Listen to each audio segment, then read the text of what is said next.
The first reason that alone time is so important to Aspies or people with Asperger syndrome is because it gets you away from negative influences. Anytime you are in a group, you are influenced by the group. You can't help it. And sometimes the influence can be very positive, sometimes it can be neutral, and sometimes it can be extremely negative. But if you are away from the group alone time, while you don't get the positive and the moderate, the neutral influence, you do pick up, you do stay away rather from the negative influence. Good example of this is, say, if you're in the United States and you go to another part of the country, they have an accent. And you may pick up on that accent. Or if you go to the United Kingdom or you go to Australia, even though they speak the same language, they have an accent to you. Well, you have an accent to them, but if you're there long enough and if you're young enough, you'll pick up on that. You cannot help but to be influenced by the group. But what if the group is, and accent's not a negative thing usually, but what if the group that you are with could be the workplace group, or it could be a church group, or it could be a social group, it could be a neighborhood group, wherever people congregate. There is going to be some negative influence. That's unavoidable because this is the way people are. People, we talk about this a lot in other videos, but people tend to compete. They have a hierarchy. When they get together, they just innately, naturally, unconsciously compete to be number one. This is easily observable. All you got to do is get in the car, get on the interstate, and notice how people drive. Everybody wants to get in front of the other guy. Kind of silly, but that's the way we think. We can't help it. Wherever people congregate, there is this natural tendency to advance ourselves, try to get ahead of everybody else. I have no idea why people do that on the interstate. When I was younger, I drive 80 miles an hour till the cops stop me. But if I could get away with it, and I don't know why I did that, you get someplace a few minutes quicker, and what do you do with those minutes? Nothing, So there's no advantage to it, but that's just the way we're hardwired. Same thing when you're in a group. Everybody's trying to climb their way up the hierarchy. All right. Now, there's also some negative influence with groups. Some of them have silly styles, trends, but it's not silly to the group, but you want to belong to the group, so you go along with it. Now, if you're a person with Asperger syndrome, you may not be as inclined to go along with the style, the fashion of the group, because you like things like this shirt, just kind of bland and plain. Well, that sets you apart, and often that opens you up to ridicule, even though you probably look better, your style probably looks better than everyone else, but you're not like everyone else, and that's what makes the difference. That is what happens when you are in a group. Now, if you're in a group that is ideologically based, such as a religion or a political group, for good or bad, you will tend to pick up their ideology. That's the same thing is true if you go on social media. Read what other people are reading, and you're going to start writing, and you're going to be influenced by their thinking. Virtually impossible not for that to happen. That could be a very negative impact on your way of thinking.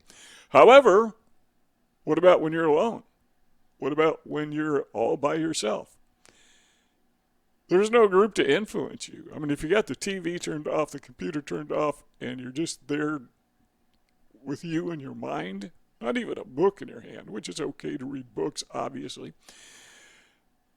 But there's no influence. So you are left all alone without any of that toxicity that comes along with your presence in a group. Number two, when you are in a group, it is virtually impossible to be creative. Now, notice I say virtually impossible. Yeah, there are times when people will collaborate on creativity, but science has proven, studies have proven, that you are more creative when you are by yourself than when you are in a group. That is why you never see a group of people painting a portrait. Now imagine that. Say that you are an artist and you decide that you're going to paint your masterpiece, whatever it happens to be. Maybe be a person, maybe it's a building, maybe it's a nature scene, whatever. And you say, I think this picture would be, this portrait would be this masterpiece would be a lot better if I invited my friends over to help. Give everybody a paintbrush, let them choose what color they wanted. Now, maybe you could tell them what the subject matter would be, but I guarantee you somebody in the group is not going to want to do that. They're going to say, no, I think we ought to paint this thing. But anyhow, whoever is the most dominant personality, that winds up being what you paint. And everybody's got the paintbrush, everybody's painting the picture, the portrait, and what you wind up with is something that looks like Picasso. You wind up with modern art. You wind up with a mess that will probably sell for $1 million. In fact, that's a pretty good idea. I think I'll try that sometime, see if it works.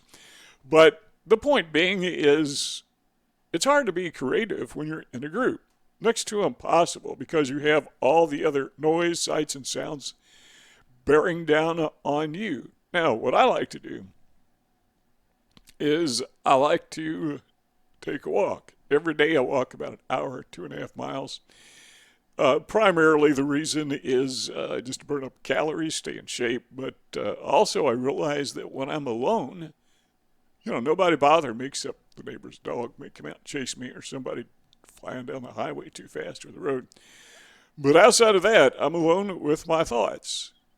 And some of the ideas I have for these videos and other ideas come to me while my mind is clear and I'm out there walking with no group influence whatsoever. So number 2 is creativity. Number 3 is this. You get to know yourself when you get away from the group. Now, this is real important. There is a danger in being by yourself, because that is when you become self-absorbed and you start ruminating and you start thinking of all the bad things the people in the group did to you. So even though you are away from the group, your mind is still with the group, which is one of the reasons that groups can be dangerous, can be very negative. But you can't stay away from groups all the time, every time. But if you can get that out of your head, the more alone time you have, the time you have when you're all by yourself, all alone, that's when you start to clean out those negative thoughts. You get to know who you really are, not who the group says you are. But it's virtually impossible, maybe totally impossible, to self-reflect in a group. Again, you may have a group counseling session, group therapy. That can be helpful, but still not the same as getting alone with your mind, alone with your thoughts. The other can be very productive, but sometimes you just need to get to know yourself. And it's virtually impossible to get to know you when you're in a group, because their opinion of you is overwhelming and it overrides who you really are. So you have this misdirected sense of self-perception. Number 4 is this. Believe it or not, it's, you can believe it. When you are away from a group, when you're in your alone time, that is when you most appreciate others. I'm talking about these people who are near and dear to you. You may not have too many people that you consider good friends or loved ones, but surely there's somebody in your life. And what if you get away from them? Well, what happens is, what's the saying? Absence makes the heart grow fonder. That is true. So there is an advantage of being alone, in that you just learn to appreciate those that you normally are with. And there's another idiom that goes something like this. Good fences make good neighbors.